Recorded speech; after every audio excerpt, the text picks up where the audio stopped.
대체 엄마가 나한테 해준 게 뭔데? 기름 냄새가 가득한 부엌에서 마지막 동태전이 지글거릴 때였습니다.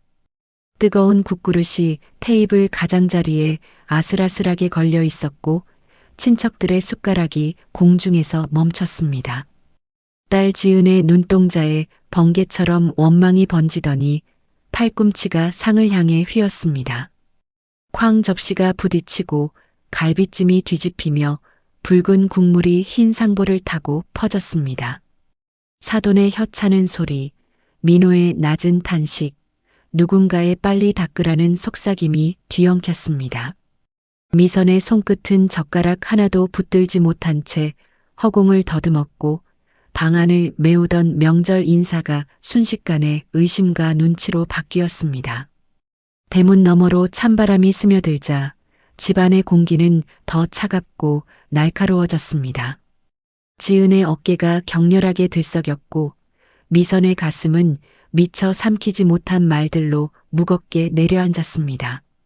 엎어진 한 끼와 무너진 말들 사이 오늘의 진짜 이유는 아직 누구 입에서도 나오지 않았습니다. 대체 이들 가족 사이에 무슨 일이 일어난 걸까요? 여러분, 오늘 준비한 사연 들으실 준비되셨나요? 오늘 들려드릴 이야기 정말 특별합니다. 자, 그럼 시작하겠습니다. 새벽 5시, 통영 항구의 안개가 한옥 마당까지 스며들었습니다. 미선은 남편 도훈의 침상 곁에서 일어나 산소 포화도 측정기의 숫자를 확인했습니다. 97% 안정적입니다. 그녀의 손이 기계적으로 움직이며 습륜거즈를 교체했습니다. 2개월 전까지는 이 일이 낯설고 두려웠지만 이제는 몸이 먼저 반응합니다. 여보, 손이 따뜻하네요. 미선의 목소리가 텅 빈 방 안에 작게 울렸습니다. 도훈의 손을 잡아보니 정말 따뜻했습니다. 식물인간 판정을 받은 지 6개월, 그의 체온은 여전히 살아있는 사람의 것이었습니다. 창밖으로 갈매기 울음소리가 들려왔습니다. 바닷바람이 오래된 한옥 처마를 스치며 삐걱거리는 소리를 냈습니다. 부엌으로 나온 미선은 식탁 위에 쌓인 봉투들을 정리하기 시작했습니다. 난방비 고지서, 병원 영수증, 약국 영수증, 한 장 한 장 펼칠 때마다 한숨이 새어나왔습니다. 지난달 병원비만 350만 원. 통장 잔고는 점점 바닥을 드러내고 있었습니다. 마루 한쪽에 놓인 액자 속 사진이 눈에 들어왔습니다. 3년 전 제주도 여행 때 찍은 가족 사진. 도훈이 활짝 웃으며 지은이를 안고 있고 사위 민호가 옆에서 V자를 그리고 있었죠. 그때만 해도 이런 날이 올 줄은 몰랐습니다. 미선의 손가락이 액자 위의 먼지를 천천히 닦아냈어요. 마당으로 나가 김장독을 확인했습니다. 김치가 얼마 남지 않았네요. 우거지도 사야 하고 멸치도 떨어져 가고 있었죠. 수첩을 꺼내 장볼 목록을 적었습니다. LPG 예약도 해야 합니다. 겨울이 오기 전에 준비할 것들이 산더미였어요. 컹컹. 이웃집 강아지가 대문을 긁으며 짖었습니다. 휴대폰이 울렸어요. 옆집 아주머니의 문자였죠. 남편이 새벽배 타러 나갔다는 내용이었습니다. 강아지가 심심한 모양이에요. 미선은 대문을 열고 강아지 머리를 쓰다듬어 주었습니다. 따뜻한 체온이 손바닥에 전해졌죠. 살아있는 것의 온기였습니다. 휴대폰에 또 다른 알림이 떴어요. 도어벨 배터리 부족. 미선은 대수롭지 않게 화면을 넘겼습니다. 나중에 바꾸면 되겠죠. 지금 당장 급한 일은 아니었어요. 전화벨이 울렸습니다. 교회 권사님이었어요. 미선 집사님, 잘 지내시죠? 기도하고 있어요. 형식적인 위로의 말들이 이어졌습니다. 미선은 네, 네 하며 대답했지만 마음은 더 텅 비어갔어요. 전화를 끊고 나니 집안이 더 조용해진 것 같았습니다. 고독이 물처럼 차올랐죠. 도훈의 서재 책상 위에서 볼펜 하나를 발견했습니다. 한의대 봉사 바자회 로고가 새겨진 것이었어요. 도훈이 늘 가슴 주머니에 꽂고 다니던 펜이었죠. 미선은 펜을 들어 잉크가 나오는지 확인해 보았습니다. 종이 위에 선이 그어졌어요. 아직 살아 있었습니다. 오늘은 바람이 덜 차네요. 다시 도훈의 방으로 돌아온 미선은 그의 손을 잡으며 말했습니다. 우리 김장같이 하던 때가 문득 생각나요. 당신이 배추 나르고 지은이가 양념 섞고 민호가 새우젓 싸오고 그때는 다들 웃었는데 도훈의 눈꺼풀이 미세하게 떨렸습니다. 반응인지 그저 반사작용인지 알 수 없었어요. 미선은 그의 이마를 쓸어주었습니다. 창밖으로 동이 트기 시작했죠. 희미한 빛이 방 안으로 스며들었습니다. 부엌으로 나와 죽을 끓이기 시작했어요. 경관 영양식을 준비하는 동안에도 미선의 손은 멈추지 않았습니다. 세탁기를 돌리고 마루를 닦고 화분에 물을 주었죠. 움직이지 않으면 무너질 것 같았어요. 루틴이 그녀를 겨우 붙잡고 있었습니다. 아침 8시가 되자 햇빛이 완전히 마당을 비췄습니다. 미선은 빨래를 널면서 하늘을 올려다보았어요. 구름 한 점 없이 맑았습니다. 이런 날 도훈과 함께 항구를 산책했던 기억이 떠올랐죠. 그의 큰 손이 자신의 손을 꼭 잡아주던 느낌이 아직도 생생했습니다. 집안은 고요했고 텅 비어 있었습니다. 미선은 도훈의 방 문틀에 기대어 서서 그를 바라보았어요. 산소호흡기의 규칙적인 소리만이 시간이 흐르고 있음을 알려주었죠. 이 고요함 속에서 미선은 자신이 얼마나 외로운지 깨달았습니다. 그러나 포기할 수는 없었어요. 도훈이 아직 여기 있으니까요. 비록 말하지 못하고 움직이지 못해도 그는 여전히 그녀의 남편이었습니다. 미선은 깊게 숨을 들이쉬고 다시 하루를 시작했죠. 오늘도 해야 할 일들이 기다리고 있었습니다. 오후 2시 미선은 도훈의 서재를 정리하다가 낡은 가죽 수첩을 발견했습니다.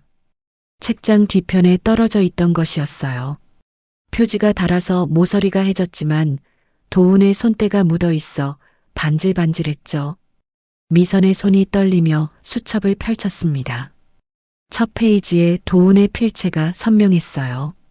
2020년 1월 15일 미혼모와 아이들을 돕는 기금 만들기.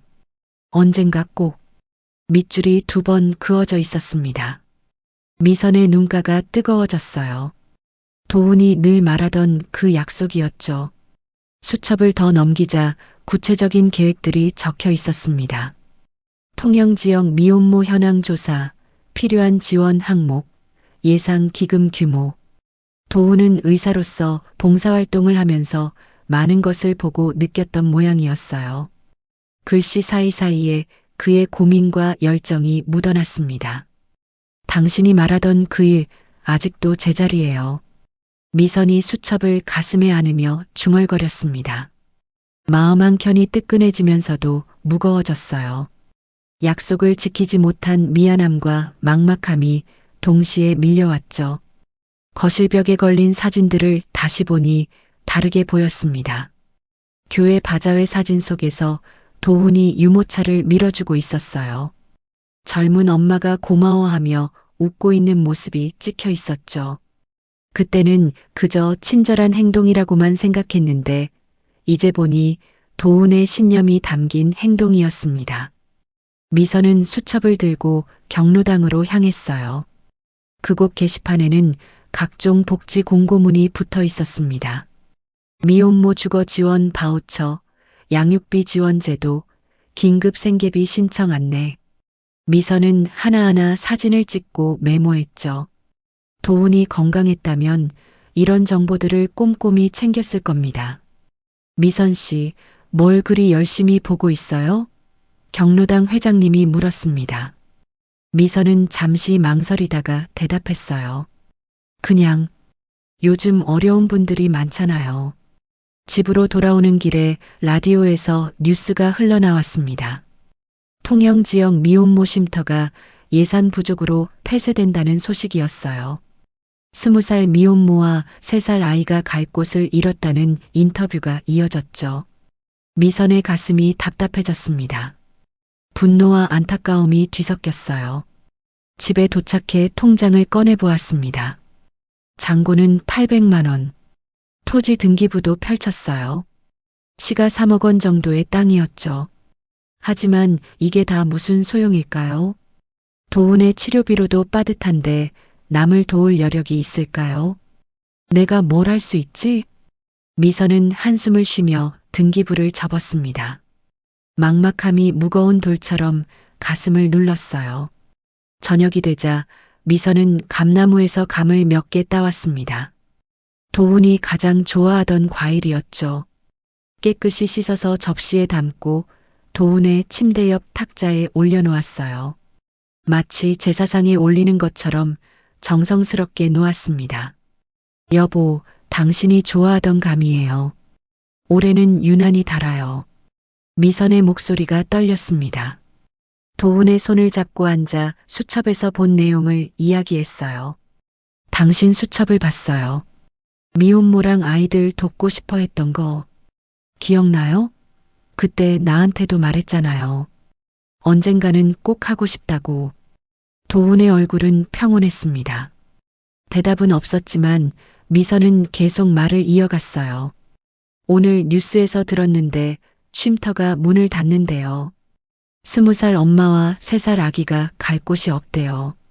당신이 들었으면 당장 뛰어갔겠죠. 밤이 깊어가며 미선은 수첩을 다시 펼쳤습니다.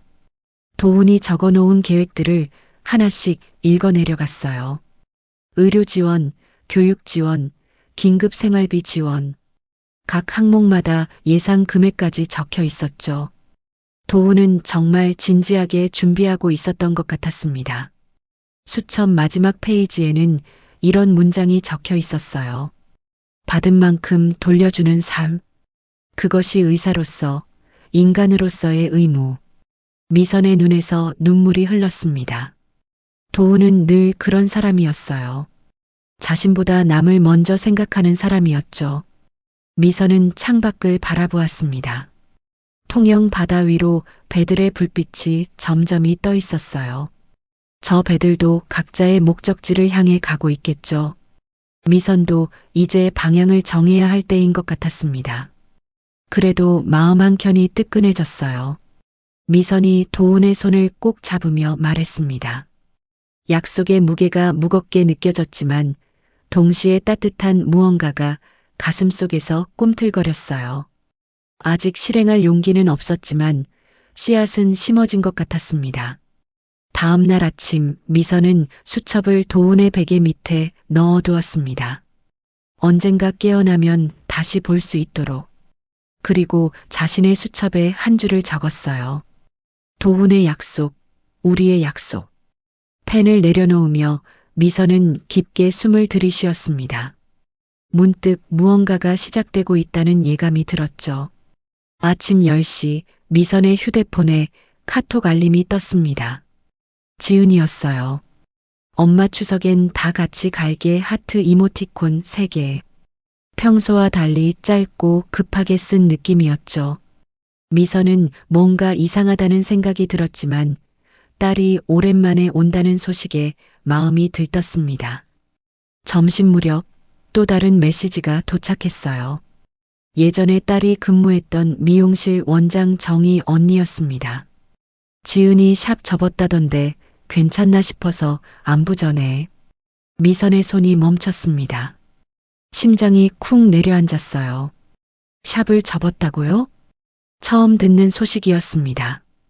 지은아, 무슨 일 있니? 미선이 급하게 전화를 걸었지만 지은은 받지 않았어요. 통화 중이라는 신호음만 계속 울렸죠. 불안이 목까지 차올랐습니다. 딸이 창업한 미용실이 잘 되고 있다고 믿었는데 폐업이라니요. 오후 3시 집 수리업체에서 전화가 왔습니다. 어머님, 지난번 말씀드린 기둥 균열 건인데요. 견적 나왔습니다. 800만 원 정도 예상됩니다. 미선의 얼굴이 창백해졌어요. 통장 잔고와 똑같은 금액이었습니다. 한옥 기둥에 금이 가고 있다는 건 알았지만 이렇게 큰 돈이 들 줄은 몰랐죠. 전화를 끊고 나서 미선은 마당에 주저앉았습니다. 돈 압박이 목을 조여왔어요. 저녁 무렵 사위 민호에게서 전화가 왔습니다. 어머님, 안녕하세요. 지은이랑 추석에 뵐게요. 아, 그리고 제가 새로운 사업 구상 중인데요. 재기할 수 있을 것 같아요. 큰 그림을 그리고 있습니다. 민호의 목소리는 늘 그랬듯이 거창했지만 내용은 없었어요. 구체적인 계획을 물어보면 얼버무리기 일쑤였죠. 미선은 한숨을 삼켰습니다. 사위의 빈술에 같은 말이 더 이상 믿어지지 않았어요. 밤 9시 사돈 나복자에게서 전화가 걸려왔어요. 큰 집 혼자 계시기 힘드시죠? 도은 씨 간병에 집 관리에 저희가 도와드려야 하는데. 나복자의 말투는 늘 윗사람 같았어요. 친절한 척하지만 삐딱한 느낌이 묻어났죠. 미선은 괜찮다고 대답했지만 마음은 불편했습니다. 사돈의 진심이 무엇인지 알 수 없었어요. 다음 날 오전 장태익이 대문 밖에서 미선을 불렀습니다. 옆집에 사는 퇴직 형사였죠. 미선 씨, 요즘 외지인들이 이 동네 땅값 알아본다는 소문 들었어요? 개발 얘기가 나도는 모양이에요. 장태익의 말에 미선은 귀가 솔깃했습니다. 개발이라니요? 그런 얘기는 처음이었어요. 태익은 담배를 피우며 말을 이었습니다. 조심하세요. 이런 때 이상한 사람들이 꼬이거든요. 그날 밤 도어벨앱에 알림이 계속 떴습니다. 배터리 부족 경고와 함께 움직임 감지 알림이 여러 번 울렸어요. 누군가 대문 앞에 왔다 간 모양이었죠. 미선은 확인하려 했지만 배터리가 부족해서 영상이 제대로 보이지 않았습니다. 내가 엄만데 네가 무너진 걸 왜 남한테 먼저 듣게 하니? 미선이 지은에게 보낸 문자였습니다. 답은 오지 않았어요. 딸과의 거리가 멀어진 것 같아 가슴이 아팠죠.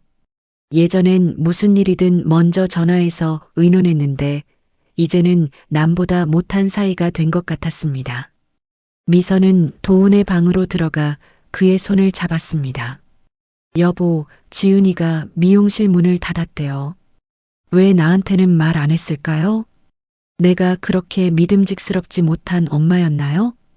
도은의 표정은 평온했지만 미선의 마음은 천근만근이었어요. 불길한 예감이 계속 들었습니다. 무언가 큰 일이 일어날 것 같은 느낌이었죠.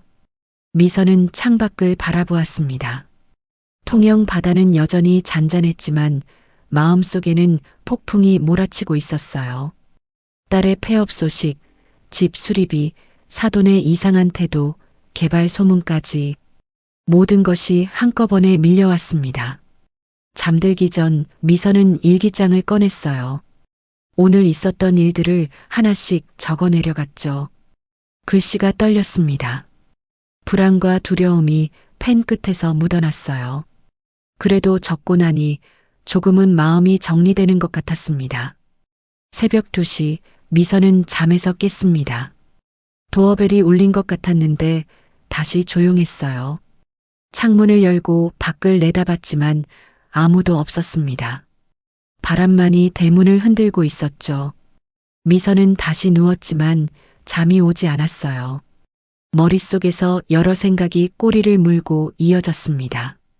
지은이는 왜 미용실 폐업을 숨겼을까? 사돈은 왜 갑자기 안부를 물었을까? 이 모든 것이 우연일까요? 아침이 밝아오자 미선은 결심했습니다. 추석 때 모든 것을 확실히 해야겠다고요. 딸과 제대로 대화를 나누고 무슨 일이 일어나고 있는지 알아내야겠다고 다짐했죠. 하지만 마음 한편으로는 두려웠습니다. 진실이 너무 아플까 봐요. 추석 당일 오전 11시 미선은 마지막 전을 부치고 있었습니다. 기름 냄새가 부엌을 가득 채웠어요. 갈비찜, 잡채, 나물 반찬들이 상에 차려졌죠. 도훈이 좋아하던 음식들로 가득했습니다. 지은이네 가족이 도착하기 직전이었어요. 현관문이 열리는 소리와 함께 북적거림이 시작되었습니다. 지은, 민호, 그리고 뜻밖에도 사돈 나복자까지 함께였어요. 미선은 놀랐지만 반갑게 맞이했습니다. 그런데 지은의 얼굴이 수척해 보였고 눈가가 부어 있었죠. 상차림이 거의 끝나갈 무렵 나복자가 갑자기 말을 꺼냈습니다. 큰 집에서 혼자 겨울 나기 힘드시겠어요. 난방비도 만만치 않을 텐데. 그 말은 단순한 안부가 아니었어요. 목소리에 계산이 묻어났습니다. 미선의 등줄기가 서늘해졌죠. 민호가 곧바로 맞장구를 쳤습니다. 맞아요. 제가 계산해 보니까 이 집 난방비에 수리비까지 하면 1년에 1,000만 원은 넘게 들 것 같던데요. 민호의 말투에는 비웃음이 섞여 있었어요. 숫자를 들먹이며 압박하는 느낌이었죠. 미선의 손이 떨리기 시작했습니다. 젓가락을 놓고 천천히 숨을 들이쉬었어요. 그런 상황에서 지은이 미용실까지 접었으니 참 답답하시겠네요. 나복자가 덧붙인 말이었습니다. 미선이 놀라서 지은을 바라봤어요. 지은의 얼굴이 붉어지기 시작했죠. 입술을 깨물며 시선을 피했습니다. 엄마는 알고 있었어?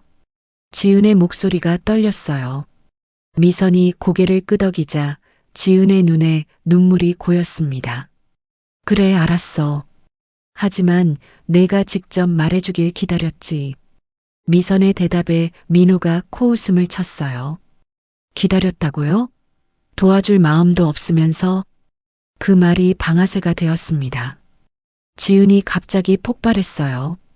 엄마는 나한테 단 한 번도 제대로 도와준 적 없잖아.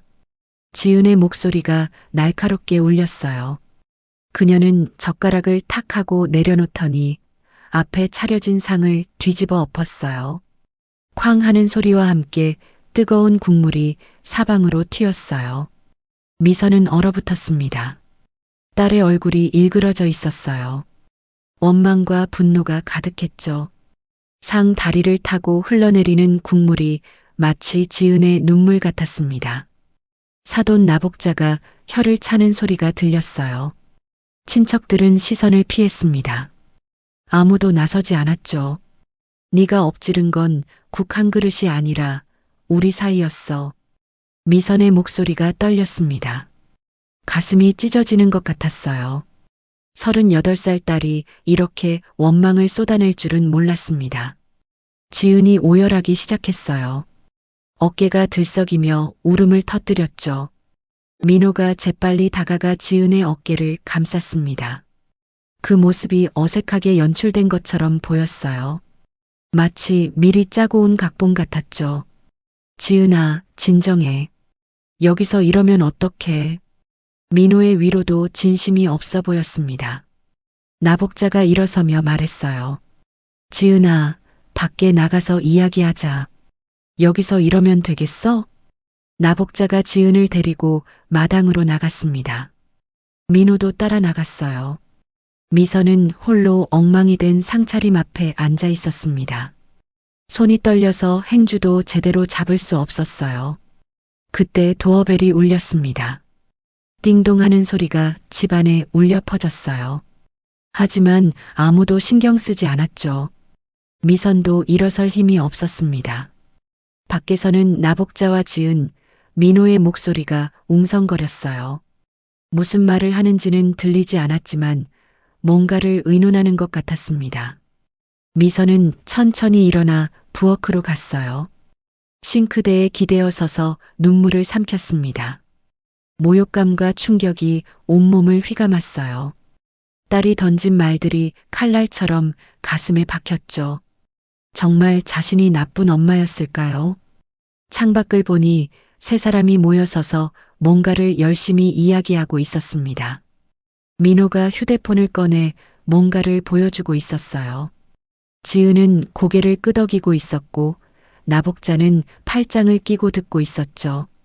미선은 갑자기 섬뜩한 느낌이 들었습니다. 이 모든 것이 우연이 아닌 것 같았어요. 딸의 폐업, 사돈의 방문, 그리고 이 난동까지 마치 계획된 것처럼 보였죠. 잠시 후 세 사람이 다시 들어왔습니다. 지은의 눈은 여전히 빨갰지만 표정은 차가워졌어요. 민호가 먼저 입을 열었습니다. 어머님, 오늘은 그만 일어나겠습니다. 지은이가 좀 진정할 시간이 필요한 것 같아요. 그들은 짐을 챙기기 시작했습니다. 미선은 아무 말도 할 수 없었어요. 목구멍이 막힌 것 같았죠. 지은은 엄마와 눈도 마주치지 않았습니다. 마치 낯선 사람 대하듯 했어요. 현관에서 신발을 신으며 나복자가 마지막으로 말했습니다. 사돈, 혼자 힘드시면 언제든 연락하세요. 도와드릴 수 있는 건 도와드릴게요. 그 말에도 뭔가 숨은 의도가 있는 것 같았어요. 미선은 대문이 닫히는 소리를 들으며 주저앉았습니다. 텅 빈 집에 혼자 남았어요. 엎질러진 국물이 마르면서 상과 바닥에 얼룩을 남기고 있었죠. 미선은 도훈의 방으로 들어갔습니다. 그의 손을 잡고 울었어요. 말없이 눈물만 흘렸죠. 반응할 말이 떠오르지 않았습니다. 너무 큰 충격에 정신이 멍했어요. 추석상은 그렇게 무너졌고 가족도 함께 무너진 것 같았습니다.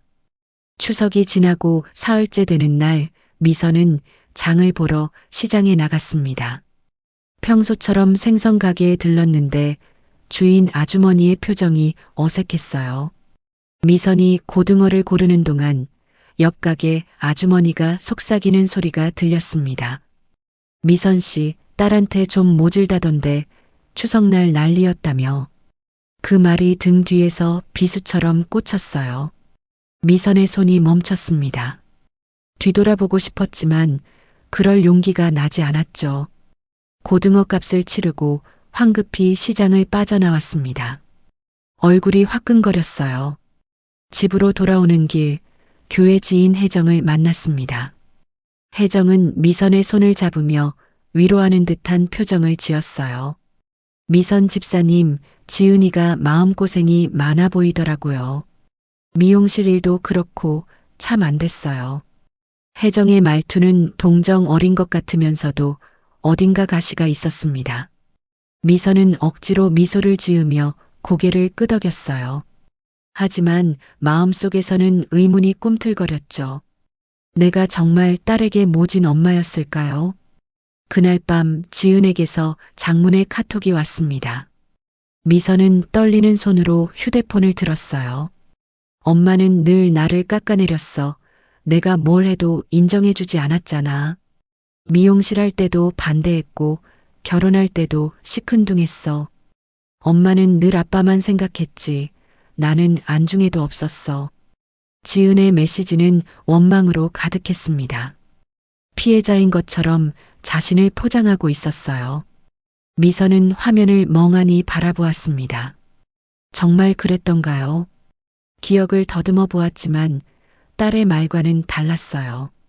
밤샘 간병으로 피로가 누적된 미선은 판단력이 흐려져 혼란스러웠어요. 새벽 3시 도훈의 기저귀를 갈면서도 지은의 말이 계속 맴돌았어요. 혹시 내가 무의식 중에 딸을 소홀히 했던 걸까? 도훈의 병간호에만 매달려서 지은의 아픔을 못 본 걸까? 혹시 내가... 미선이 거울을 보며 중얼거렸습니다. 거울 속 자신의 얼굴이 낯설게 느껴졌어요. 68살의 지친 얼굴. 주름 사이로 피로와 의심이 묻어났죠. 다음 날 오후 장태익이 찾아왔습니다. 그는 담배를 피우며 조심스럽게 말을 꺼냈어요. 미선 씨, 요새 대문 앞에 서성이는 사람들이 있더라고요. 어제도 봤는데 낯선 차가 한참 서 있다가 갔어요. 태익의 말에 미선은 불안해졌습니다. 도어벨을 확인하려 했지만 여전히 배터리 부족 경고만 떴어요. 뭔가 일이 벌어지고 있는데 제대로 파악할 수가 없었죠. 그리고 이건 괜한 참견일 수도 있는데. 태익이 담배를 끄며 말을 이었습니다.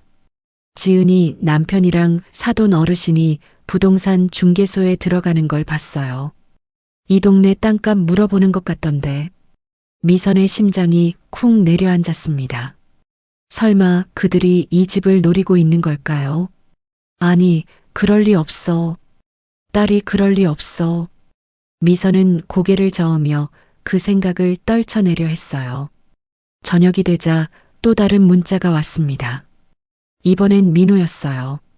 어머님, 지은이가 많이 힘들어해요. 엄마가 늘 자기를 무시했다고 울더라고요. 저도 보기 안쓰럽습니다. 민호의 문자는 동조하는 듯 하면서도 은근히 미선을 압박했습니다. 자기 의심과 억울함이 교차하며 미선의 마음을 흔들었어요. 밤이 깊어가며 미선은 일기장을 펼쳤습니다. 과거를 되짚어 보려고요. 지은이 고등학교 때, 대학교 때, 결혼할 때의 일들을 하나씩 떠올렸어요. 분명 자신은 최선을 다했습니다. 하지만 지은의 입장에서는 달랐을 수도 있겠죠. 내가 잘못한 게 있다면 사과할게. 미선이 지은에게 보낸 답장이었습니다. 하지만 마음속으로는 납득하기 힘들었어요. 아무리 생각해도 이건 뭔가 이상해. 메시지를 보내고 나서 미선은 깊은 한숨을 쉬었습니다. 딸과의 관계가 이렇게 꼬일 줄은 몰랐어요.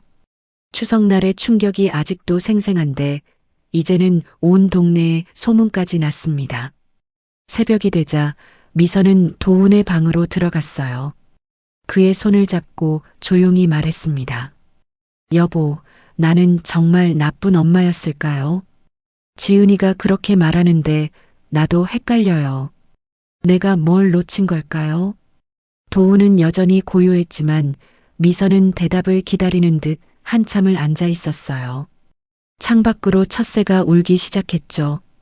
새로운 날이 밝아오고 있었지만 미선의 마음은 여전히 어둠 속이었습니다.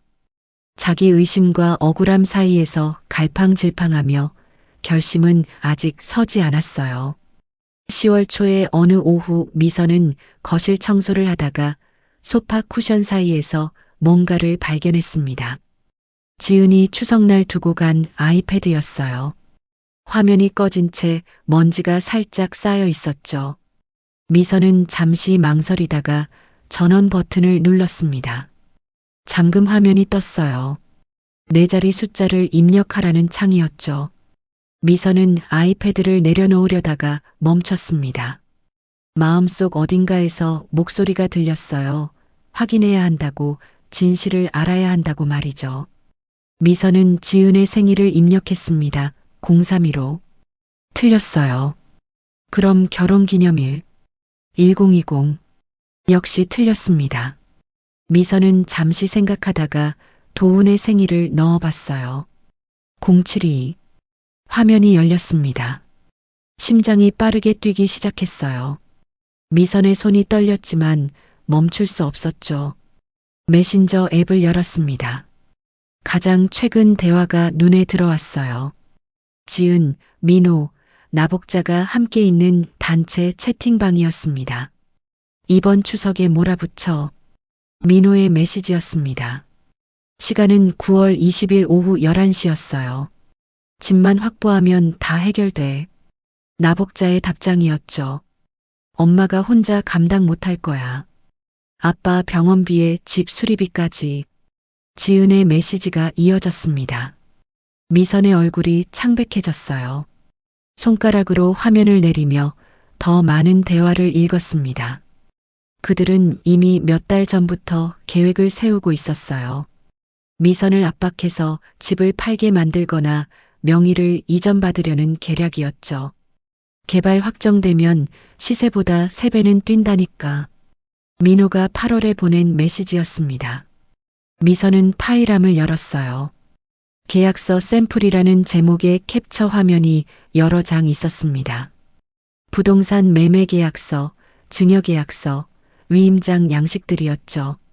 심지어 개발 예정지 지도까지 저장되어 있었어요. 미선이 살고 있는 한옥이 위치한 곳에 빨간 동그라미가 그려져 있었습니다.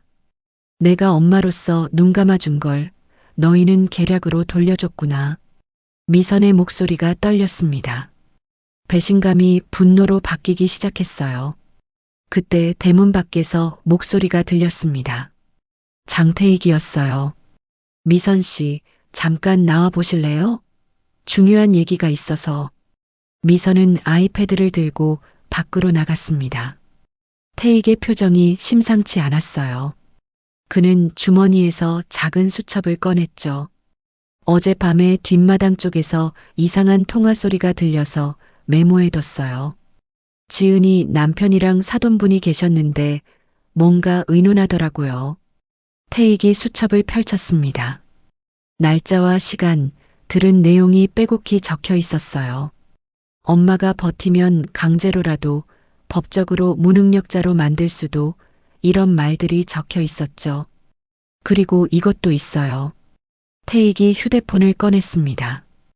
음성 녹음 파일이었어요. 제가 형사 출신이잖아요.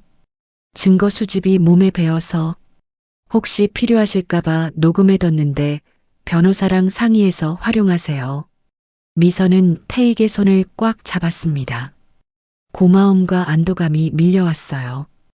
혼자가 아니라는 사실이 큰 힘이 되었죠. 집으로 돌아온 미선은 즉시 행동에 나섰습니다. 아이패드에 모든 대화를 캡처했어요. 날짜와 시간이 표시된 화면을 하나하나 찍었죠. 그리고 컴퓨터로 옮겨서 백업했습니다. 파일명의 날짜와 시간을 기록했어요. 프린터가 돌아가기 시작했습니다. 종이로도 출력해서 증거를 보존했죠.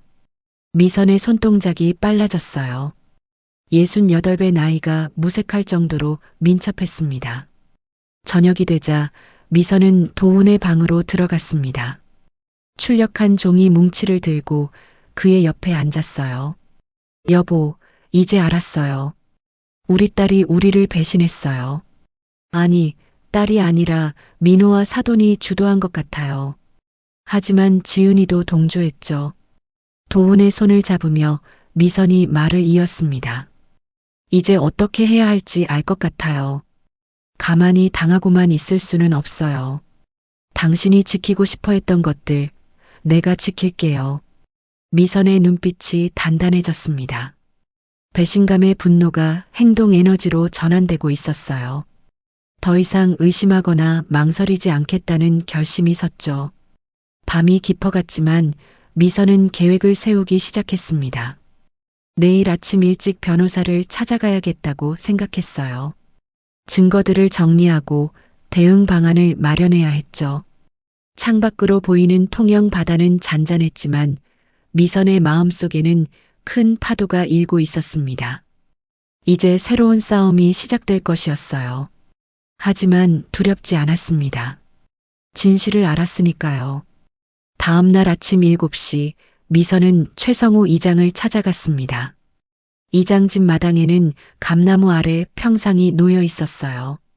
성우는 차를 끓이며 미선을 맞았습니다. 미선이 증거 서류들을 꺼내자 그의 표정이 진지해졌죠. 이장님, 저 혼자서는 못하겠어요. 도와주세요. 미선의 목소리가 떨렸습니다. 성우는 서류를 하나씩 살펴보며 고개를 끄덕였어요. 미선 씨, 이건 법적으로 대응해야 해요. 법률구조공단에 아는 분이 있는데 연결해 드릴게요. 그리고 오세연 변호사도 소개해 드리죠. 이런 가족재산 분쟁 전문이에요. 성우가 즉시 전화를 걸기 시작했습니다. 미선은 따뜻한 차를 마시며 안도의 한숨을 쉬었어요. 혼자가 아니라는 사실이 큰 위안이 되었죠. 오후 2시 윤영자 미용실 원장이 미선의 집을 찾아왔습니다. 영자는 김장 재료가 담긴 봉투를 들고 있었어요. 배추 절인 것과 양념 재료들이었죠. 미선 언니, 혼자 김장하기 힘들잖아요. 같이 해요. 영자의 목소리는 다정했습니다. 미선의 눈가가 촉촉해졌어요.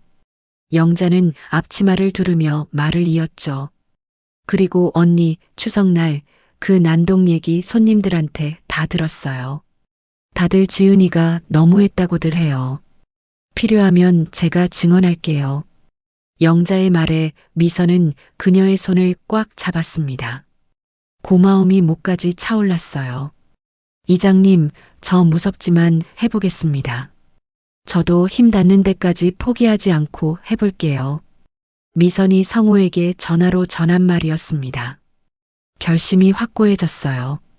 다음 날 오전 교회 권사들이 찾아왔습니다. 혜순 권사, 정희 권사, 그리고 막내 권사 수진이었어요. 그들은 반찬통을 한 아름 들고 왔죠. 미선 집사님, 우리가 간병 로테이션 짜봤어요. 일주일에 2번씩 돌아가며 도훈 집사님 봐드릴게요. 혜순 권사의 제안이었습니다. 미선은 놀라서 손사래를 쳤어요. 아니에요. 어떻게 그런 걸? 뭘 그래요? 교회 식구잖아요. 혼자 다 하려고 하지 마세요. 정희 권사가 미선의 어깨를 토닥였습니다.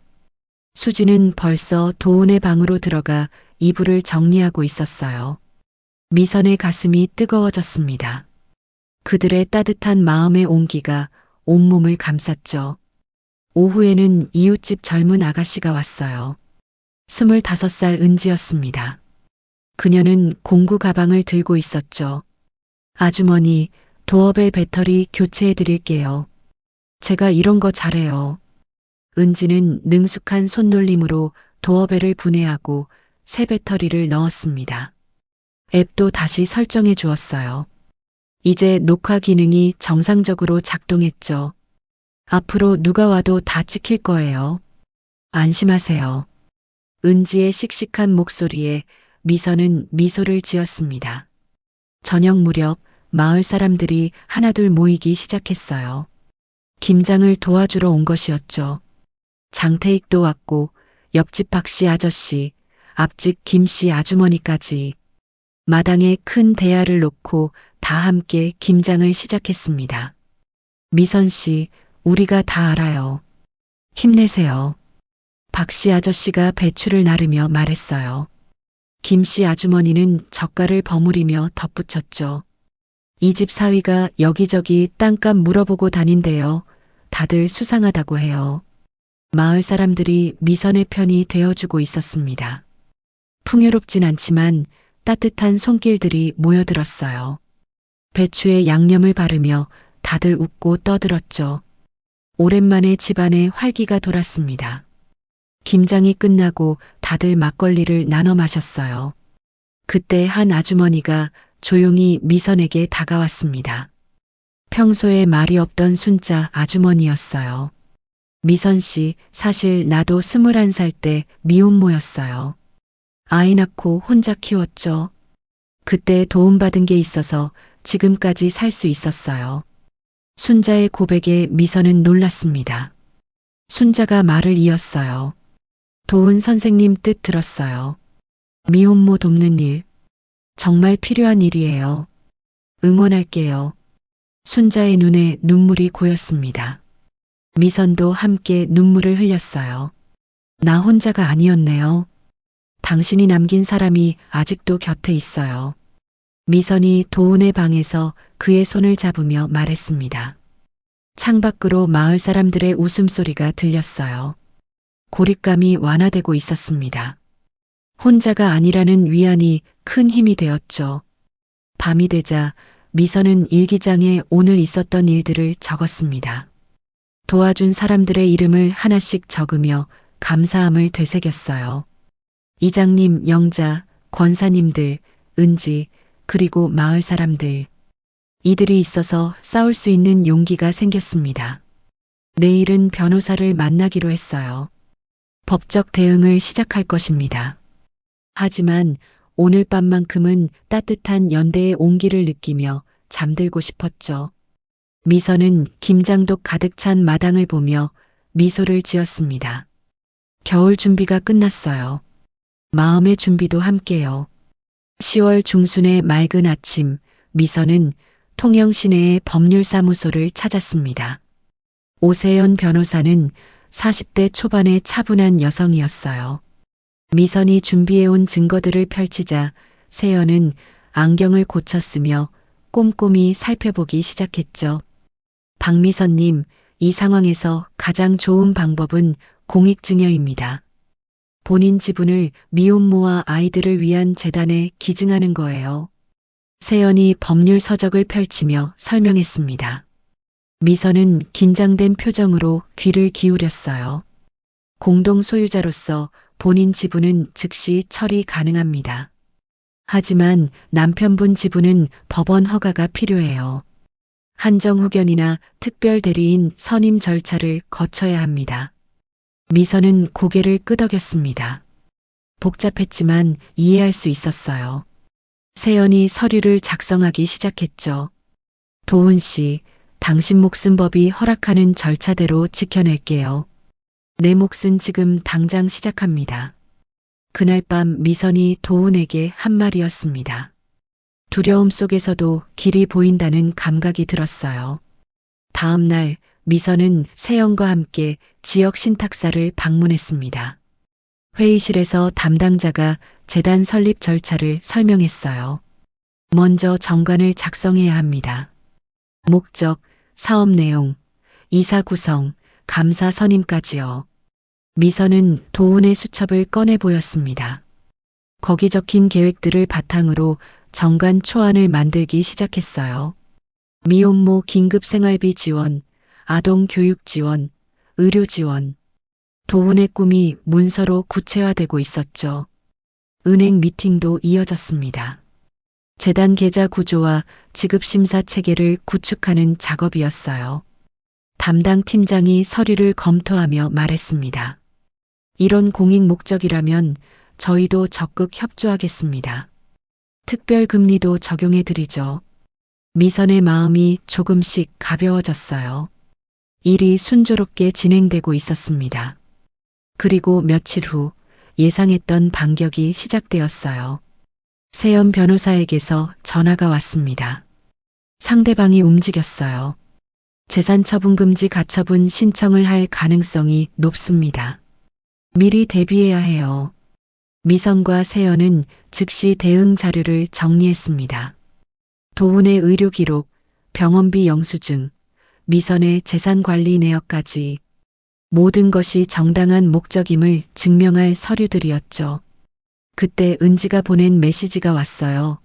도어벨의 알림에 대한 내용이었어요. 추석 당일 영상을 확인해 보라는 내용이었죠. 미선이 앱을 열자 놀라운 장면이 나타났어요. 추석 당일 오후 대문 앞에서 지은과 민호가 통화하는 모습이 선명하게 찍혀 있었습니다. 시간과 위치가 타임스탬프로 정확히 표시되어 있었어요. 음성은 들리지 않았지만 두 사람의 표정과 몸짓이 뭔가를 열심히 의논하는 모습이었죠. 이것도 증거가 됩니다. 세연이 영상을 보며 말했어요. 미선은 영상을 저장하고 백업했습니다.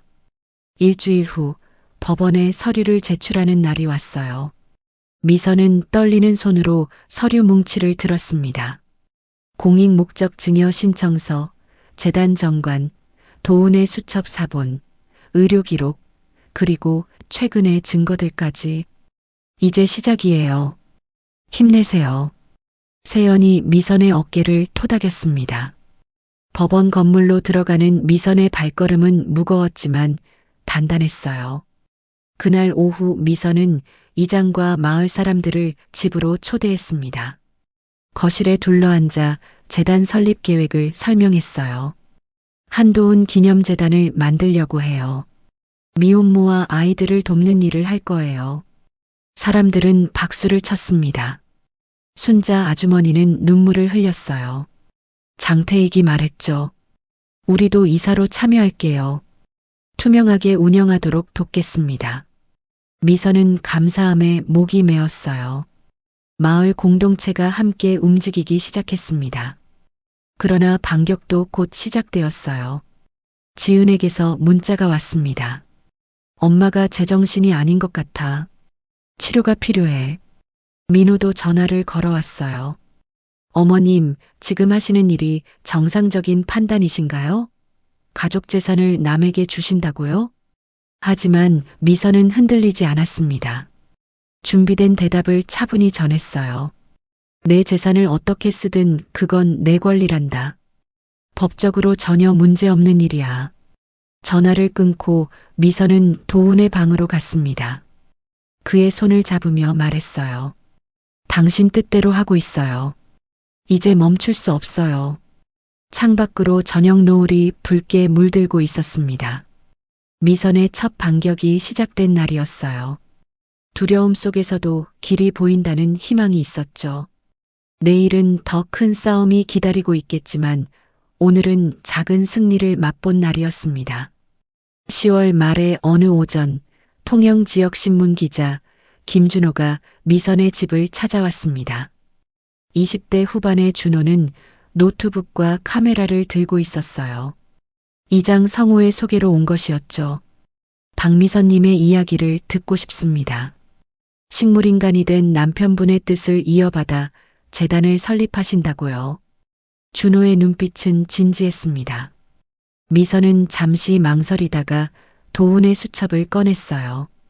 낡은 가죽 표지를 쓰다듬으며 이야기를 시작했죠. 남편이 평생 꿈꾸던 일이었어요. 미혼모와 아이들을 돕는 것. 이제라도 그 뜻을 이루려고요. 미선은 수첩 속 메모들을 하나씩 보여주었습니다.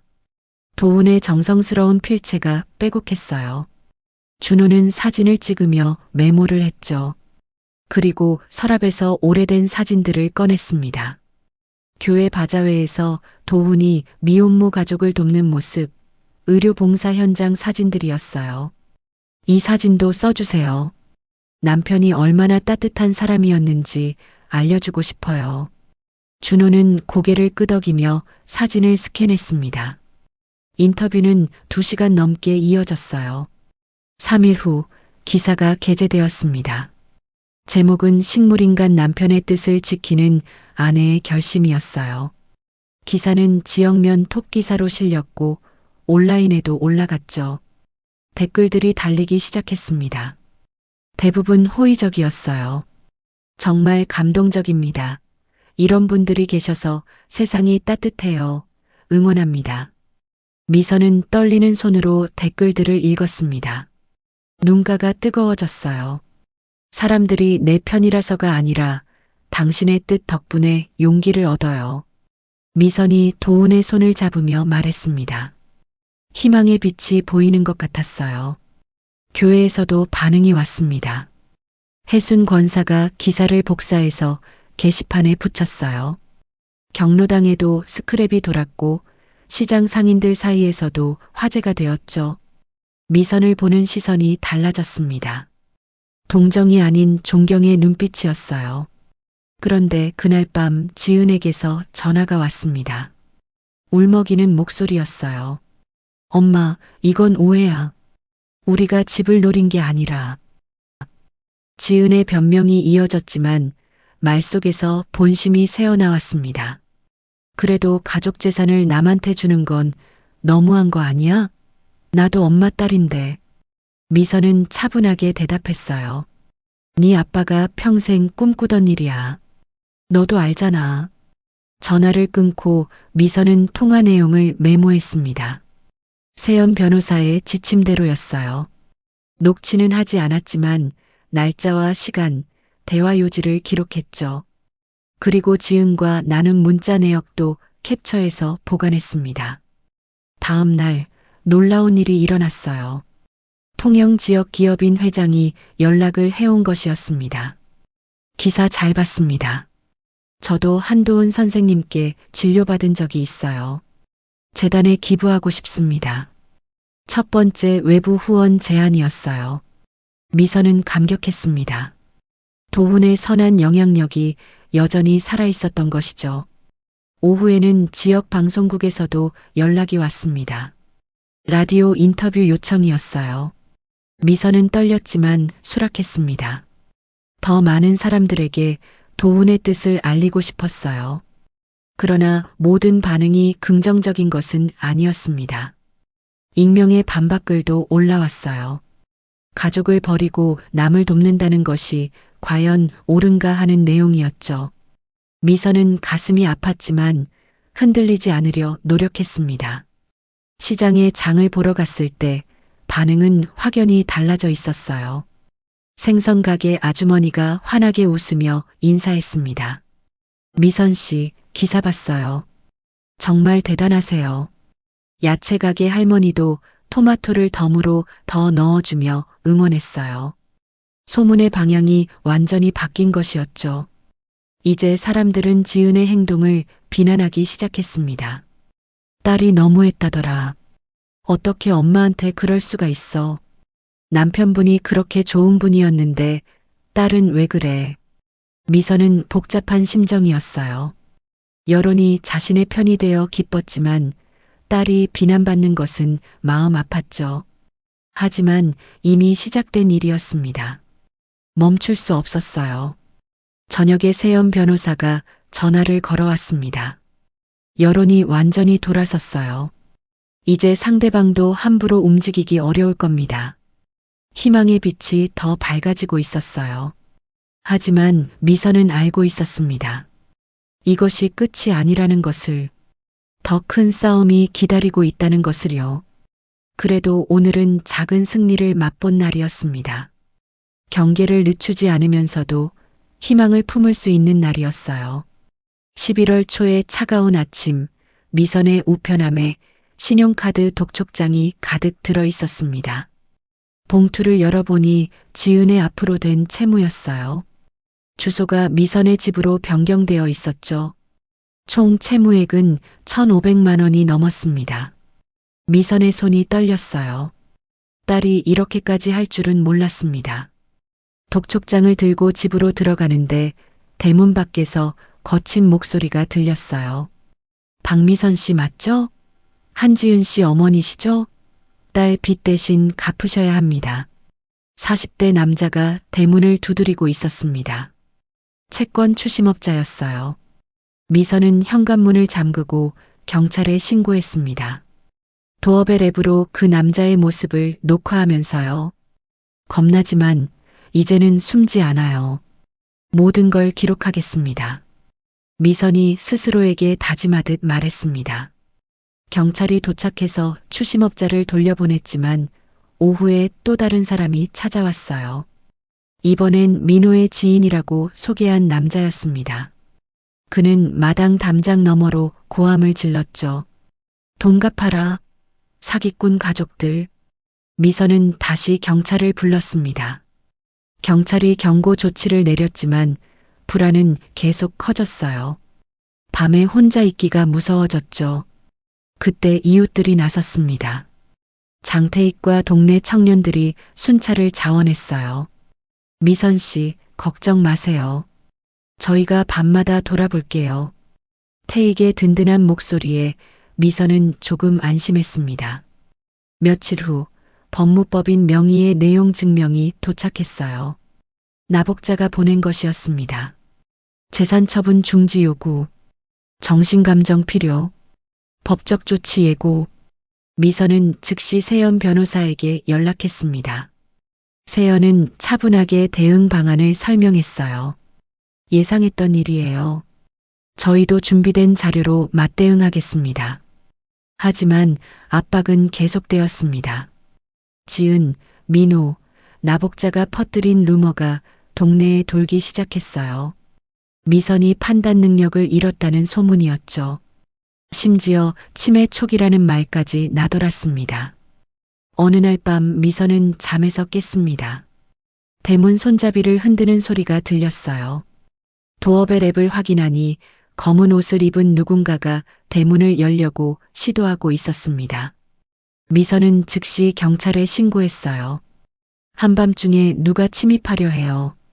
경찰이 출동했을 때는 이미 그 사람은 사라진 뒤였습니다. 하지만 도어벨에는 선명하게 녹화되어 있었어요. 증거가 확보된 것이죠. 다음 날 더 충격적인 일이 일어났습니다. 지은이 직접 찾아온 것이었어요. 그녀의 눈은 붉게 충혈되어 있었고 머리는 헝클어져 있었죠. 엄마, 제발 그만해. 우리가 잘못했어. 용서해줘. 지은이 무릎을 꿇었습니다. 하지만 미선은 그 연기를 꿰뚫어 보았어요. 지은의 주머니에서 휴대폰 녹음 앱이 켜진 게 보였거든요. 일어나. 녹음하면서 무슨 진심이야. 미선의 차가운 말에 지은의 얼굴이 굳어졌습니다. 연기가 들통난 것이었죠. 지은은 벌떡 일어나 화를 내기 시작했어요. 엄마가 정말 미쳤구나. 가족보다 남이 더 중요해. 그 순간 민호가 뛰어들어왔습니다. 마치 기다리고 있었다는 듯이요. 어머님, 병원에 가보셔야 할 것 같아요. 정신과 상담이 필요하신 것 같습니다. 민호의 말투는 걱정하는 척하면서도 협박조였어요. 미선은 단호하게 대답했습니다. 나가. 둘 다 당장 나가. 불안과 분노가 다시 치솟았지만 미선은 흔들리지 않았어요. 모든 상황을 메모하고 도어벨 영상을 저장했습니다. 세연 변호사에게도 즉시 보고했죠. 밤이 되자 미선은 도훈의 방에서 울었습니다. 여보, 너무 힘들어요. 우리 딸이 이렇게 변할 줄은 몰랐어요. 하지만 눈물을 닦고 다시 일어섰습니다. 포기할 수 없었어요. 도훈의 꿈을 지켜야 했고 자신의 존엄성도 지켜야 했으니까요. 새벽 3시 또다시 이상한 소리가 들렸습니다. 이번엔 뒷마당 쪽이었어요. 미선은 조용히 창문으로 내다봤습니다. 민호와 나복자가 뭔가를 살피고 있었어요. 집 구조를 확인하는 것 같았죠. 미선은 휴대폰으로 그들을 촬영했습니다. 또 하나의 증거가 확보된 것이었어요. 불안과 분노가 재상승했지만 이제는 대응 방법을 알았습니다. 기록하고 신고하고 증거를 남기는 것. 그것이 미선의 방패가 되어 주었죠. 11월 중순 법원 신문실은 차가운 형광등 불빛으로 가득했습니다. 미선은 떨리는 손으로 서류를 정리하며 판사를 기다렸어요. 세연 변호사가 옆에서 격려의 눈빛을 보냈지만 불안은 가시지 않았죠. 판사가 들어왔습니다. 50대 후반에 엄격해 보이는 남성 판사였어요. 그는 서류를 넘기며 안경을 고쳐 썼습니다. 남편분 지분 처리는 매우 신중해야 합니다. 식물인간 상태인 분의 재산을 처분하는 건 쉽지 않은 문제예요. 판사의 목소리는 단호했습니다. 미선의 가슴이 철렁 내려앉았어요. 세연이 준비한 자료들을 제출했지만 판사는 고개를 저었습니다. 추가 의료 소견서가 필요합니다. 그리고 가족들의 동의도 고려해야 하고요. 시간이 더 걸릴 것 같았어요. 미선은 좌절감에 고개를 떨구었습니다. 그날 오후 병원에서 급한 연락이 왔습니다. 도훈의 상태가 일시적으로 악화되었다는 것이었어요. 미선은 택시를 타고 급히 병원으로 달려갔죠. 혈압이 불안정하고 산소 포화도가 떨어졌어요.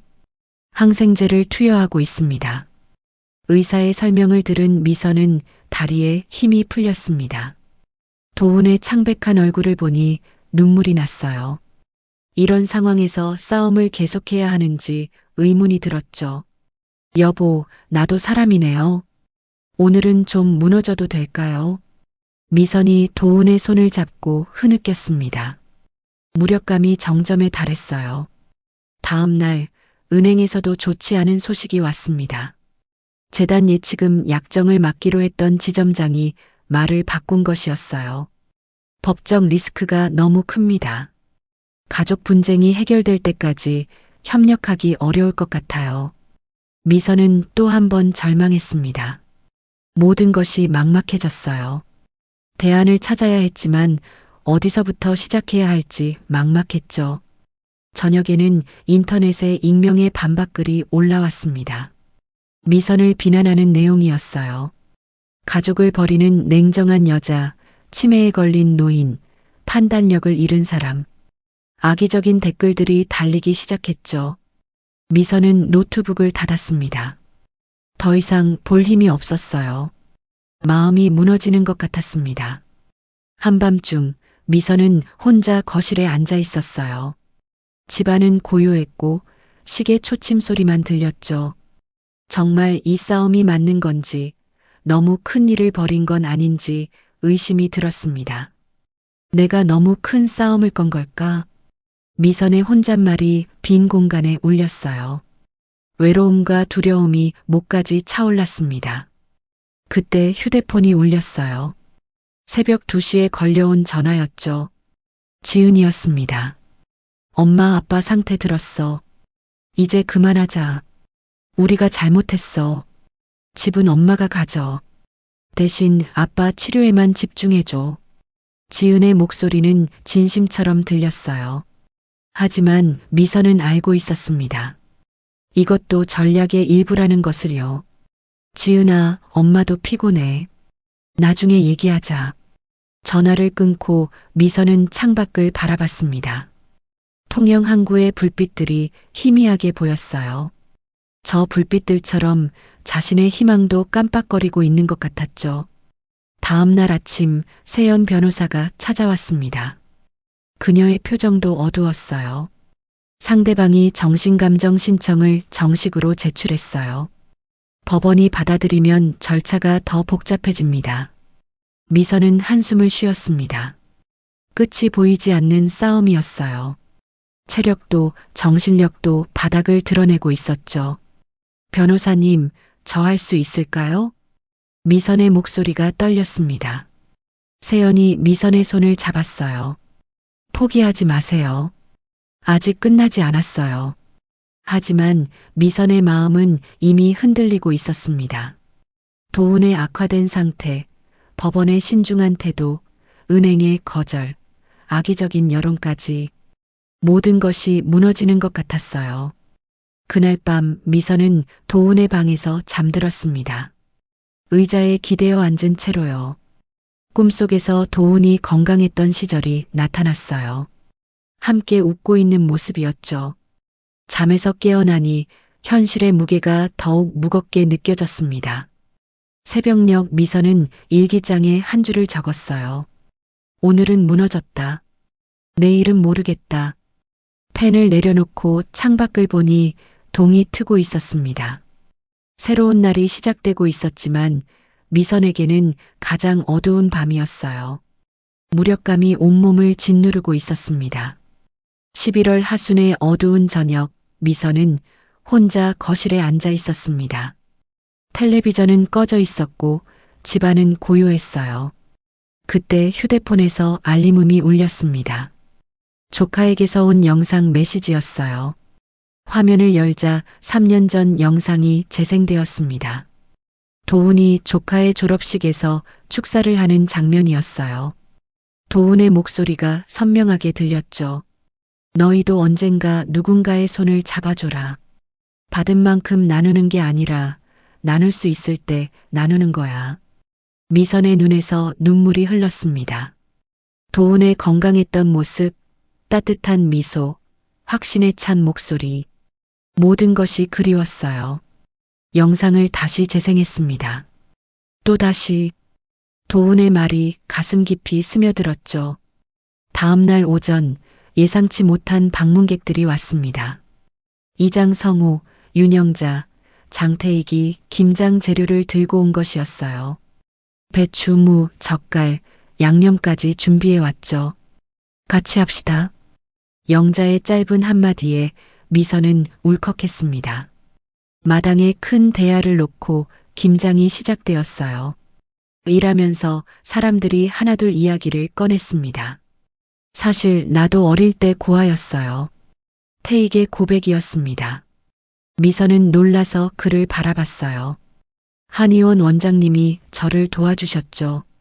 학비도 대주시고 경찰 시험 준비도 도와주셨어요. 태익이 배추를 다듬으며 말을 이었습니다. 그분이 이렇게 되시기 전에 하신 말씀이 있어요. 받은 건 잊어도 되지만 줄 수 있는 건 기억하라고. 영자도 입을 열었어요. 저도 23살 때 미혼모였어요. 미선은 또 한 번 놀랐습니다. 영자가 계속했죠. 아이를 입양 보내고 평생 가슴앓이 했어요. 그래서 도훈 선생님 계획 들었을 때 정말 필요한 일이라고 생각했어요. 김장을 하던 손들이 잠시 멈췄습니다. 모두가 각자의 이야기를 품고 있었던 것이었어요. 나는 혼자가 아니었네요. 당신이 남긴 사람이 아직도 곁에 있어요. 미선이 도은의 방에서 그의 손을 잡으며 말했습니다. 절망에서 연대의 힘으로 다시 각성이 일어나고 있었어요. 오후에는 뜻밖의 전화가 왔습니다. 다른 은행 지점의 팀장이었어요. 박미선님의 재단 설립 소식 들었습니다. 저희 은행 사회공헌 계정으로 지원 가능합니다. 돌파구가 열린 것이었죠. 미선의 가슴에 희망이 다시 차오르기 시작했습니다. 저녁이 되자 법률구조공단에서도 연락이 왔어요. 무료 상담과 함께 후견 및 특별 대리인 절차를 도와주겠다는 제안이었습니다. 체크리스트와 필요 서류 목록을 이메일로 보내주었어요. 미선은 컴퓨터 앞에 앉아 하나씩 정리하기 시작했습니다. 의료기록, 재산 목록, 공익 목적 증명 서류. 체계적으로 준비하니 길이 보이기 시작했어요. 그날 밤 순자 아주머니가 다시 찾아왔습니다. 조그만 봉투를 건네며 말했어요. 많지 않지만 재단에 기부하고 싶어요. 봉투 안에는 50만 원이 들어 있었습니다. 순자에게는 큰 돈이었을 거예요. 미선은 봉투를 받으며 환하게 웃었습니다. 이 돈이 아니라 마음이 너무 고마워요.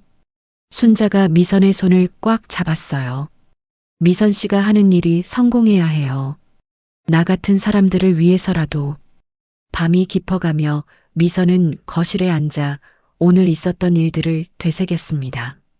영상 속 도운의 말, 이웃들의 고백, 새로운 은행의 제안, 법률 지원.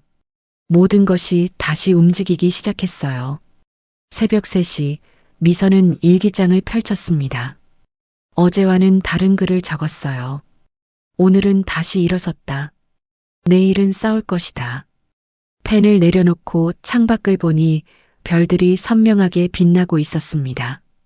어둠이 깊을수록 별은 더 밝게 빛난다는 말이 떠올랐어요. 미선은 도운의 방으로 들어갔습니다.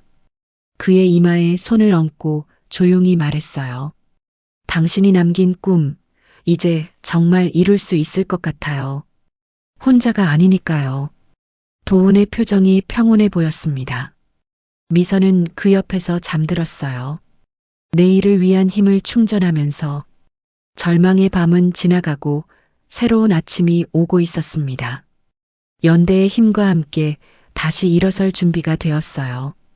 12월 첫째 주 월요일 미선은 세연 변호사 사무실에 도착했습니다. 책상 위에는 체계적으로 정리된 서류들이 놓여 있었어요. 세연이 안경을 벗으며 말했습니다. 이제 우리가 반격할 차례예요. 증거를 완벽하게 정리해서 제출하겠습니다. 미선은 가방에서 아이패드를 꺼냈어요. 지은과 민호, 나복자의 대화 캡처 화면들이었죠. 세연은 공증 사무실로 전화를 걸었습니다. 타임스탬프와 해시각, 기기 정보까지 모두 기재해서 공증받겠습니다. 공증 사무실에서 아이패드의 모든 정보를 확인했어요.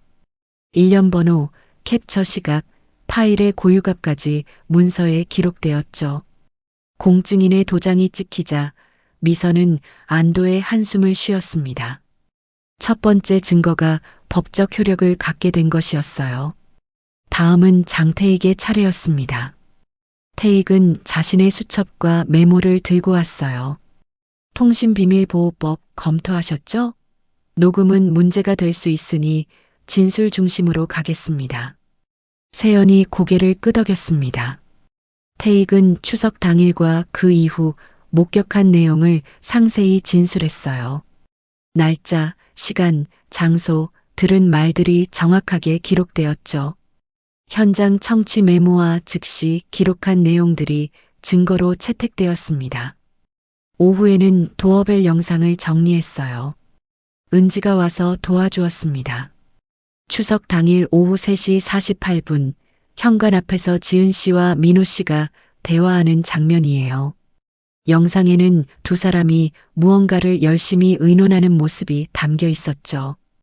그리고 밤중에 대문을 흔들던 검은 옷의 인물, 새벽에 집 구조를 살피던 민호와 나복자의 모습까지 모든 영상에 타임스탬프가 선명했어요.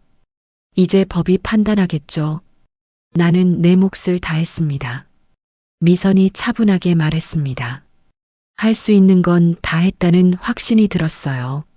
세연은 영상을 2가지 버전으로 준비했습니다. 편집본과 원본이었어요. 편집본은 타임라인에 맞춰 정리한 것이고 원본은 조작되지 않았음을 증명하는 것이었죠. 다음 날 마을 사람들의 탄원서가 도착했습니다. 이장 성우가 직접 모아온 것이었어요. 38명이 서명했어요. 다들 미선 씨를 지지합니다. 탄원서에는 미선의 인품과 도운의 선행, 그리고 재단 설립의 필요성이 적혀 있었죠. 윤영자는 추석날 난동을 목격한 내용을 상세히 적었고 순자는 미혼모 지원의 중요성을 호소했어요. 은행과 신탁사의 협약서도 준비되었습니다. 새로운 지점장이 직접 서명한 문서였어요. 재단 정관과 사업계획서도 완성되었죠. 미혼모 긴급 지원, 아동 교육 지원, 의료 지원의 구체적 계획이 담겨 있었습니다. 세연은 모든 서류를 파일철에 정리했어요. 두께가 상당했습니다. 이 정도면 충분해요. 상대방이 뭐라 해도 반박할 수 없을 겁니다. 12월 5일 오전 10시 법원 제출 시간이 되었습니다. 미선과 세연은 함께 법원으로 향했어요. 미선의 손에는 도운의 수첩이 들려 있었죠. 부적처럼 꼭 쥐고 있었습니다. 접수 창구에서 서류를 제출하는 순간 미선의 가슴이 뛰었어요. 이제 돌이킬 수 없는 강을 건넌 것이었죠. 하지만 두렵지 않았습니다. 오히려 후련했어요. 법원을 나오는 길에 지은에게서 전화가 왔습니다. 엄마, 뭔 짓을 한 거야? 우리 가족인데. 지은의 목소리는 날카로웠어요. 하지만 미선은 침착하게 대답했습니다. 법이 판단할 거야. 나는 정당한 절차를 밟았을 뿐이야. 전화를 끊고 미선은 하늘을 올려다봤습니다. 겨울 하늘이 맑았어요. 구름 한 점 없이 파랗게 펼쳐져 있었죠. 저녁에 집으로 돌아오니 마을 사람들이 기다리고 있었어요.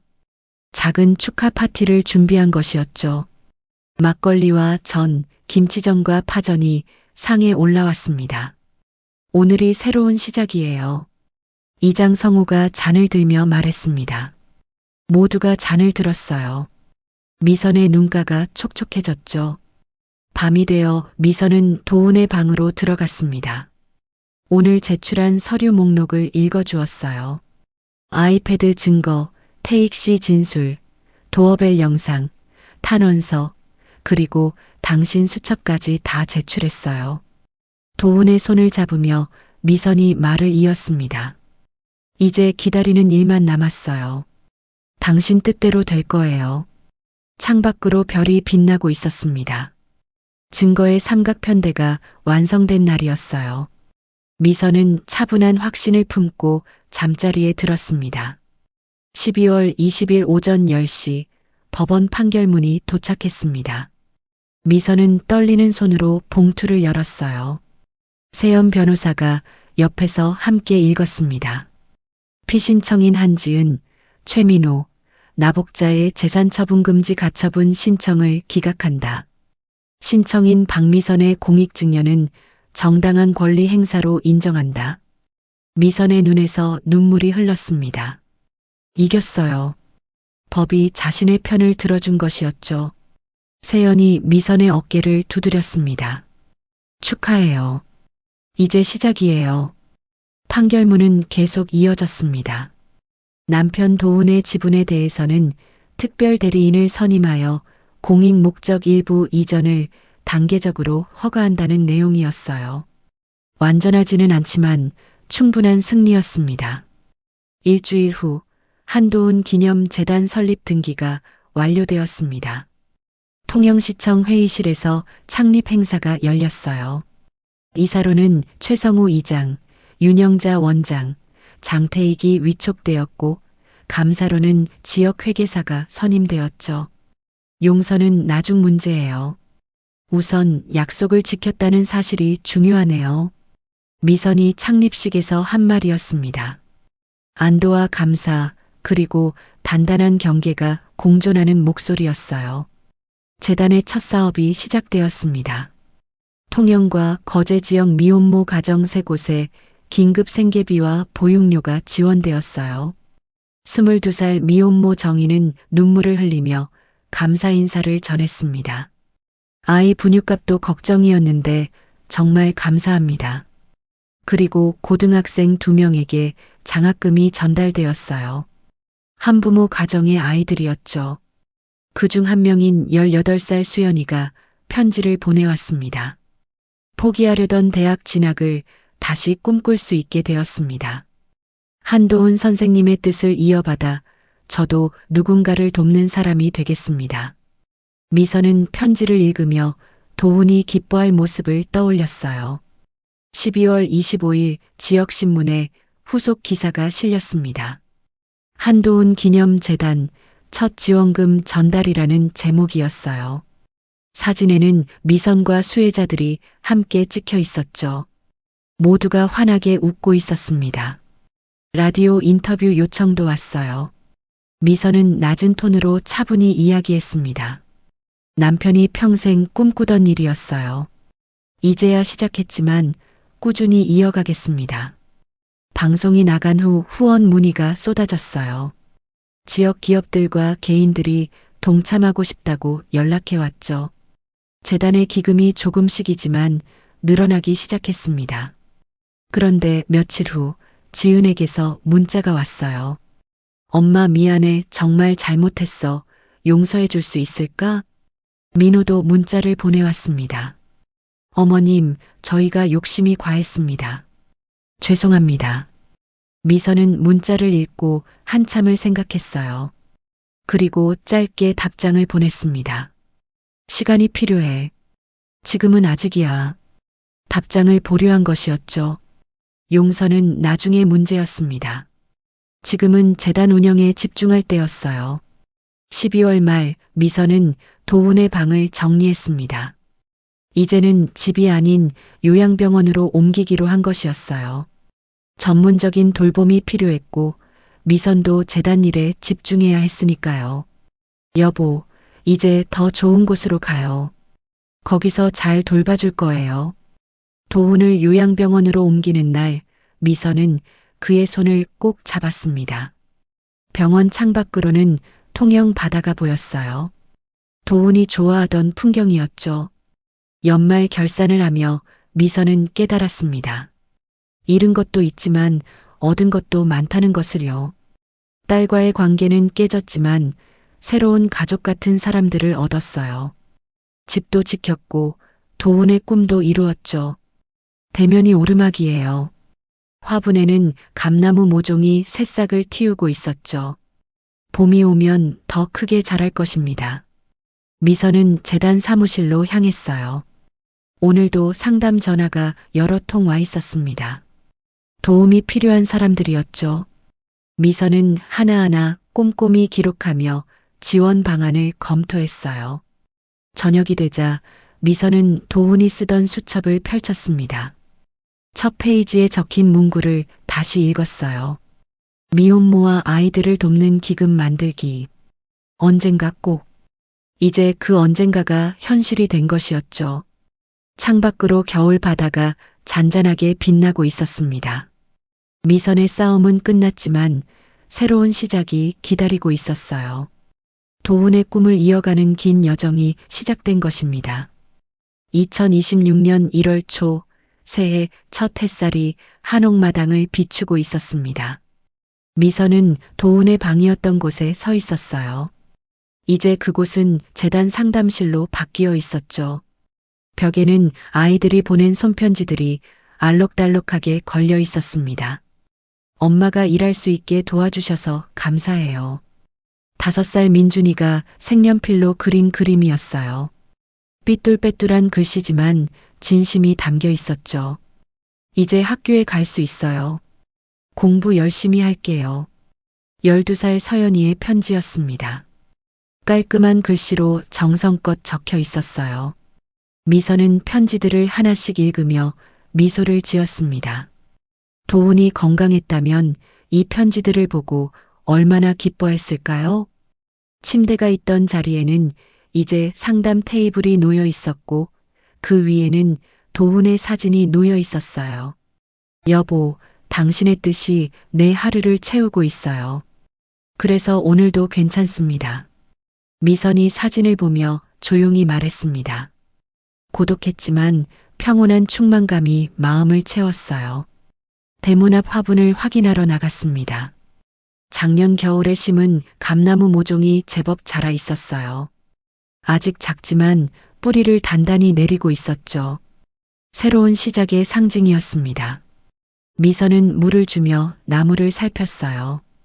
도어벨이 울렸습니다. 이제 그 소리는 더 이상 불안을 주지 않았어요. 오히려 반가운 소식을 알리는 신호가 되었죠. 화면을 확인하니 24살 수정이었습니다. 작년에 지원받았던 미혼모였어요. 선생님, 상담 예약했던 수정이에요.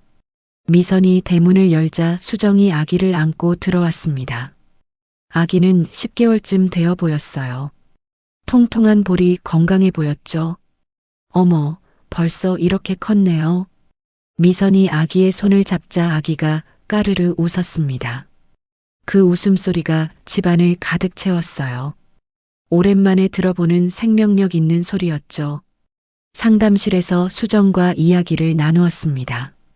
수정은 이제 직업 훈련을 받고 있었어요. 미용 자격증을 따려고 준비 중이었죠. 선생님 덕분에 희망이 생겼어요. 아이와 함께 잘 살 수 있을 것 같아요. 수정의 눈에 눈물이 고였습니다. 미선은 수정의 손을 꼭 잡아주었어요.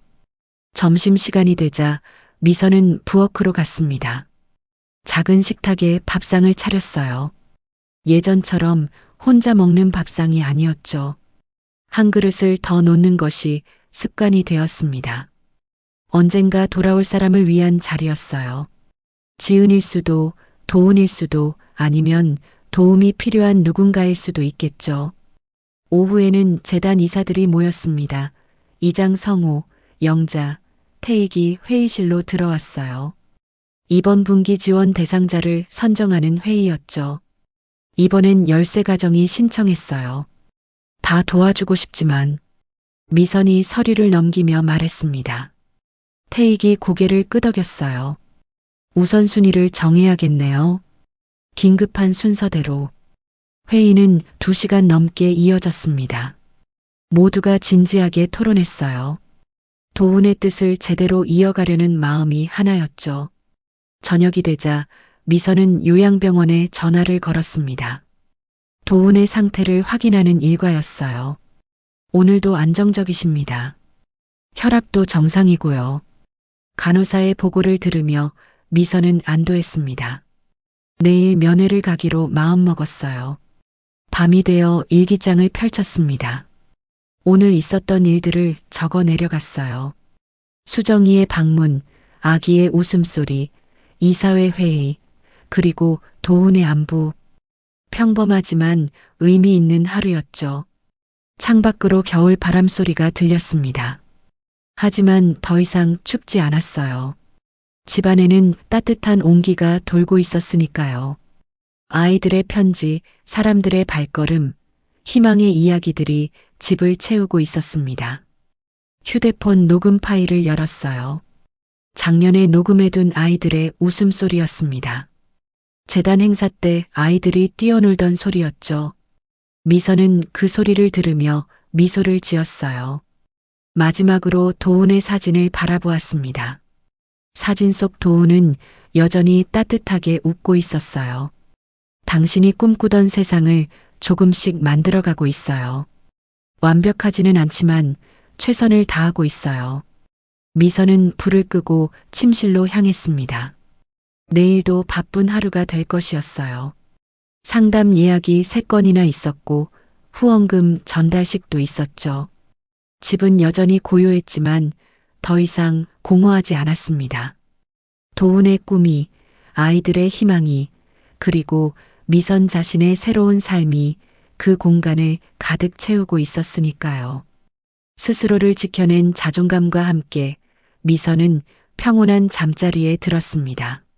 미선의 이야기는 가족의 배신과 탐욕 앞에서도 신념을 지켜낸 한 여성의 용기를 보여줍니다. 남편이 못다 이룬 꿈을 대신 실현하는 과정에서 그녀는 혈연보다 더 끈끈한 연대의 가족을 만났습니다. 진정한 유산은 재산이 아니라 나눔의 정신이며 작은 선의가 모여 큰 변화를 만들어낸다는 것을 증명했습니다.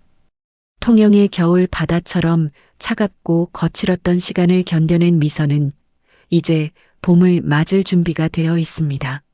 미선의 여정이 여러분께는 어떤 여운을 남겼나요? 끝까지 들어주셔서 정말 감사합니다. 오늘 이야기가 여러분께 작은 위로가 되었길 바라며 주인공에게 따뜻한 응원 한마디 남겨주세요. 여러분의 따뜻한 관심이 누군가에게는 큰 힘이 됩니다. 구독과 좋아요 눌러주시면 오늘 하루 생각지도 못한 행운이 여러분을 찾아갈 거예요. 여러분의 작은 클릭이 더 많은 감동적인 이야기를 전하는 원동력이 됩니다. 다음에 또 좋은 이야기로 찾아뵙겠습니다.